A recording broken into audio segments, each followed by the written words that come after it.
그 아이 딱 봐도 우리 아들 피야. 엄마 닮은 구석은 하나도 없네. 시어머니는 웃으면서 말했습니다. 농담처럼 들리지만 저에게는 칼날 같은 말이었습니다. 아이를 낳고 딱 1년이 지나도록 저는 그 집에서 단 한 번도 엄마로 불리지 않았습니다.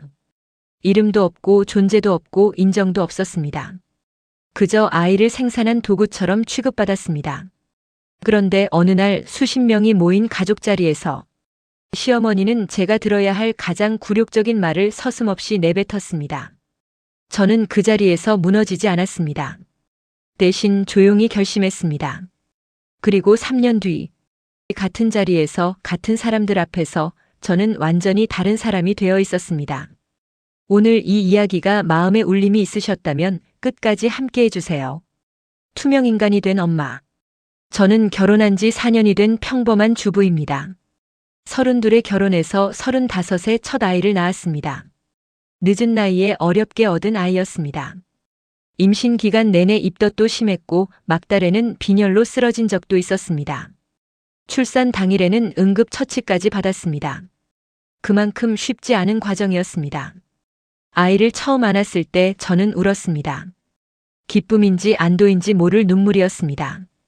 남편도 옆에서 함께 울었고 친정 어머니는 손을 꼭 잡아주셨습니다. 시댁 식구들도 병원으로 달려왔습니다. 손녀가 태어났다며 다들 좋아했습니다. 시어머니도 아이를 보자마자 눈물을 흘렸습니다. 저는 그 순간만큼은 모든 게 괜찮을 거라 믿었습니다. 하지만 그것은 착각이었습니다. 시어머니의 관심은 철저히 아이에게만 그리고 아이를 통해 자신의 아들에게만 향했습니다. 저는 그 시선 안에 한 번도 포함되지 않았습니다. 우리 아들 어릴 때랑 판박이네. 눈 모양이 완전히 아빠 눈이야. 이 이마는 우리 집안 유전자야, 확실해. 처음에는 그냥 넘겼습니다. 할머니가 손녀에게 아빠를 투영하는 건 자연스러운 일이니까요. 하지만 시간이 지나도 아무리 시간이 흘러도 그 패턴은 바뀌지 않았습니다. 제가 아이의 이유식을 만들면 시어머니는 우리 아들도 어릴 때 잘 먹었는데 라고 했습니다. 아이가 처음 뒤집기를 성공했을 때 시어머니는 역시 아빠 닮아서 운동신경이 좋네. 라고 했습니다. 아이가 열이 나서 제가 밤새 시켜줬을 때도 시어머니는 우리 집안은 원래 건강하니까 금방 낫는다. 고 했습니다. 어느 말 하나에도 저는 없었습니다. 아이를 낳은 사람은 저였습니다. 새벽에 깨서 젖을 먹인 것도 저였고 예방접종 때마다 옆에 있었던 것도 저였습니다. 아이가 처음 웃었을 때 그 표정을 가장 먼저 본 것도 저였습니다. 그런데 왜 저는 없는 사람처럼 취급받아야 했을까요? 이 아이의 엄마는 나인데. 그 생각이 들 때마다 마음 한구석이 싸늘하게 식어갔습니다. 처음에는 그냥 성격 차이려니 생각했습니다. 시어머니가 원래 표현이 서툰 분이겠거니 아들 바보라 어쩔 수 없겠거니. 하지만 점점 분명해졌습니다. 시어머니는 저를 무시하는 게 아니라 저를 아예 존재하지 않는 것처럼 대하고 있었습니다. 사람들 앞에서 무너뜨리려 한 날, 아이의 첫 돌이 가까워졌을 때 시댁에서 작은 잔치를 열었습니다. 시어머니의 친척들, 남편의 직장 동료 가족들, 동네 지인들까지 50~60명이 모였습니다. 아이는 이미 걸음마를 시작한 시기라 뒤뚱뒤뚱 걷는 모습에 모두가 환호했습니다. 저는 그날 아이 한복도 직접 챙기고 음식 준비도 도왔습니다. 사람들의 인사를 받으며 처음으로 조금은 이 집의 일원이 된 것 같은 기분이 들었습니다. 그때였습니다. 한 손님이 아이를 보며 웃으면서 말했습니다. 어머, 얼굴 보니까 엄마를 많이 닮았네요? 이목구비가 엄마 쪽이다. 저는 가볍게 웃으며 고개를 숙였습니다. 그런데 그 순간 시어머니의 얼굴이 굳었습니다. 어디가 엄마를 닮았어요? 낮고 단호한 목소리였습니다. 주변 분위기가 순식간에 얼어붙었습니다. 손님은 당황한 기색이 역력했습니다. 그래도 웃으며 부드럽게 말했습니다. 아, 얼굴형이랑 눈 웃는 모습이 엄마랑 비슷해서요? 시어머니는 더 큰 목소리로 말했습니다. 우리 아들 어릴 때 사진 보면 그냥 판박이에요. 엄마 닮았다는 소리 들으면 솔직히 제가 기분이 좋지 않더라고요. 방 안이 조용해졌습니다. 모든 시선이 저에게 쏠렸습니다. 저는 웃어야 할지 울어야 할지 뭐라고 말해야 할지조차 몰랐습니다. 그저 그 자리에 앉아서 사라지고 싶다는 생각만 들었습니다. 손님들은 어색하게 화제를 돌렸고 시어머니는 아무 일도 없었다는 듯 아이를 안았습니다. 저는 화장실에 가는 척 자리를 피했습니다. 거울 앞에 서서 속으로 수없이 삼켰습니다. 괜찮아. 그냥 넘기자. 아이를 위해서. 그날 이후에도 시어머니는 종종 그 말을 했습니다. 애가 엄마 닮았다는 소리 들으면 속상해. 마치 그게 당연한 감정인 것처럼 자연스럽게 말했습니다. 저는 매번 그 말을 들으며 눈에 보이지 않는 유리벽 뒤에 갇히는 기분이었습니다. 처음으로 말한 날, 그 모임이 끝나고 손님들이 모두 돌아간 뒤였습니다. 아이는 이미 잠들어 있었고 거실에는 시어머니와 저 둘만 남았습니다. 저는 설거지를 하다가 손을 멈췄습니다. 지금이 아니면 영원히 못한다. 심장이 두근거렸습니다. 말이 목에서 잘 나오지 않았습니다. 하지만 입을 열었습니다. 어머님 잠깐 드릴 말씀이 있어요. 시어머니는 소파에 앉아 무표정하게 저를 봤습니다. 뭔데? 오늘 손님들 앞에서 하신 말씀이 저는 좀 속상했어요. 시어머니는 눈을 가늘게 떴습니다. 뭐가? 아이가 엄마를 닮았다는 말이 기분 나쁘다고 하셨잖아요. 그 말이 저한테는 상처가 됐어요. 잠깐의 침묵이 흘렀습니다. 그러더니 시어머니는 한숨을 크게 쉬고는 말했습니다. 너는 내 마음을 몰라. 내 아들이 버젓이 있는데 왜 엄마 닮았다는 소리를 먼저 하냐고. 나는 내 아들 엄마야. 내 핏줄이 이어진 거잖아. 저는 잠시 말을 잃었습니다. 그 논리대로라면 저는 도대체 무엇인가요? 10달을 품고 밤새 진통을 버티고 살아서 낳은 사람은 저였습니다. 지금 이 순간도 아이의 모든 것을 책임지고 있는 사람은 저였습니다. 하지만 시어머니 눈에 저는 그저 아이를 세상에 데려다준 통로에 불과했던 겁니다. 저는 더 말하지 않았습니다. 그날 밤 집에 돌아와 남편에게 처음으로 다 털어놓았습니다. 남편은 처음에는 어물쩍 넘기려 했습니다. 엄마도 그냥 섭섭해서 그런 거겠지. 너무 깊게 생각하지 마. 그 말이 또 하나의 상처가 됐습니다. 저는 울었습니다. 결혼하고 처음 흘리는 눈물이었습니다. 섭섭한 게 아니야. 나는 무시당한 거야. 나는 우리 아이의 엄마야. 그 사실이 왜 불편한 거야? 그 말에 남편은 아무것도 하지 못했습니다. 오래 침묵이 흘렀습니다. 그리고 그 침묵 안에서 저는 무언가 단단하게 굳어지는 것을 느꼈습니다. 조용히 그러나 완전히 달라진 살. 그날 이후로 저는 달라졌습니다. 더 이상 인정받으려고 애쓰지 않기로 했습니다. 시어머니의 말 한마디에 온종일 기분이 흔들리는 살도 눈치 보며 칭찬을 기다리는 살도 그만두기로 했습니다. 대신 저 자신에게 집중하기로 했습니다. 육아를 하면서 미뤄왔던 것들을 하나씩 꺼냈습니다. 오래전 해보고 싶었던 온라인 창업 관련 공부를 시작했습니다. 처음에는 유튜브로 배우고 그 다음에는 강의를 들었습니다. 아이가 낮잠을 자는 시간, 아이가 잠든 새벽, 그 조각 시간들을 모았습니다. 남편이 의아하게 쳐다봤습니다.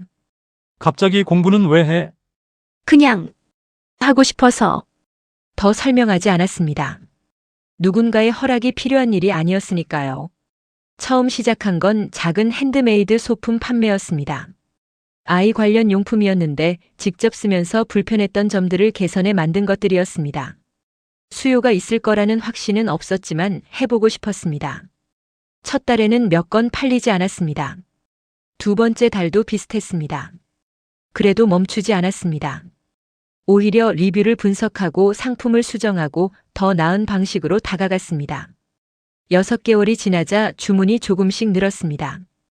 1년이 지나자 매출이 눈에 띄게 성장했습니다. 남편이 처음으로 진지하게 물었습니다. 이거 진짜 되는 거야? 응. 되고 있어. 남편의 표정이 바뀌었습니다. 그제야 남편은 제가 얼마나 오랫동안 무언가를 쌓아오고 있었는지를 보기 시작했습니다. 그리고 제가 그동안 얼마나 상처받았는지도. 남편은 조금씩 달라졌습니다. 시어머니의 말에 예전처럼 그냥 넘겨라고 하지 않았습니다. 제 편에서 생각하기 시작했습니다. 그 변화가 사실 저에게는 어떤 성공보다 더 컸습니다. 그리고 2년이 지났을 때 사업은 법인을 설립할 수준이 됐습니다. 월 매출이 남편 월급을 넘어섰고 직원도 1명 두었습니다. 저는 누구에게도 그 사실을 자랑하지 않았습니다. 그냥 살았습니다. 열심히. 한편 시어머니는 그 무렵 지인을 통해 투자에 손을 댔다가 큰 돈을 잃었습니다.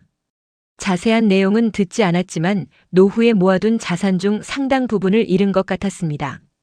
생활이 어려워지자 남편에게 연락이 오기 시작했습니다. 남편은 저에게 상의했습니다. 저는 잠시 생각하다가 돕겠다고 했습니다. 복수심 때문이 아니었습니다. 그냥 그게 맞다고 생각했습니다. 그리고 어느 날 시어머니가 저를 따로 불렀습니다. 평소와 달리 목소리가 낮고 조용했습니다. 며느리야, 네, 내가 이렇게 될 줄은 몰랐다. 저는 아무 말도 하지 않았습니다. 그냥 듣고 있었습니다. 그 말이 사과인지 인정인지 아니면 그냥 혼잣말인지도 몰랐습니다. 하지만 예전에 저였다면 그 말에 울었을 겁니다. 그토록 원했던 인정이었으니까요.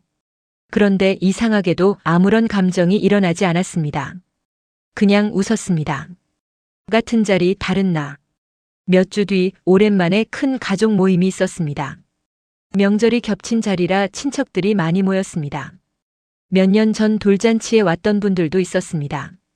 아이는 이제 3살이 넘어 또랑또랑하게 말을 하고 사람들 사이를 뛰어다녔습니다.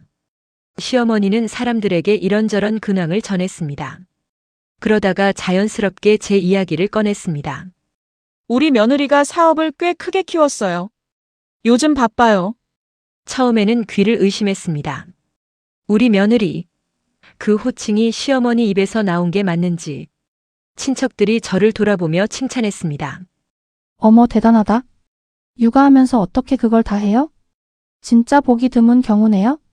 저는 조용히 웃으며 고개를 숙였습니다. 그때 한 친척 어른이 아이를 보며 말했습니다. 애기가 엄마를 참 많이 닮았네. 눈이 똑같아. 순간 모두가 잠깐 멈칫했습니다. 몇 년 전 같은 말이 어떤 분위기를 만들었는지 기억하는 사람들이 있었으니까요. 시어머니는 이번에는 아무 말도 하지 않았습니다. 저는 아이를 바라봤습니다. 아이가 저를 보며 활짝 웃었습니다. 그 웃음이 제 것인지 남편 것인지 그런 건 사실 중요하지 않았습니다. 그 아이가 세상에서 가장 행복하게 웃고 있다는 것, 그게 전부였습니다. 저는 자리에 있는 모든 분들께 감사 인사를 전했습니다. 다들 와주셔서 감사해요. 아이도 저도 좋은 분들 덕분에 여기까지 올 수 있었어요. 그리고 잠깐 시어머니 쪽을 바라보며 조용히 한마디를 덧붙였습니다.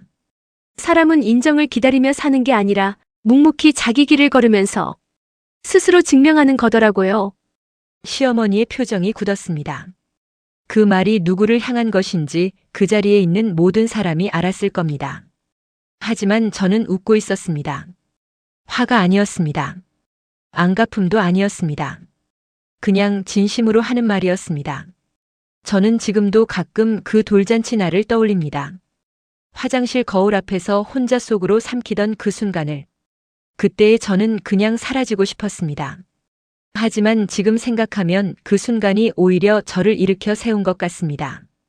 누군가에게 인정받으려고 살면 그 사람이 인정해주지 않는 날에는 무너질 수밖에 없습니다. 하지만 스스로를 위해 살면 아무도 저를 무너뜨릴 수 없습니다. 저는 지금 아이와 함께 제 사업과 함께 조금씩 더 단단해진 남편과 함께 살고 있습니다. 예전에는 시어머니의 말 한마디에 하루를 망쳤지만 지금은 그런 날이 없습니다. 왜냐고요? 저는 이미 제 삶으로 모든 걸 증명했으니까요. 누군가의 인정을 기다리는 삶이 아니라 스스로 만들어가는 살. 그것이 제가 선택한 가장 통쾌한 역전이었습니다. 이 이야기가 마음에 닿으셨다면 구독과 좋아요 부탁드립니다. 다음 이야기도 기다려주세요. 감사합니다.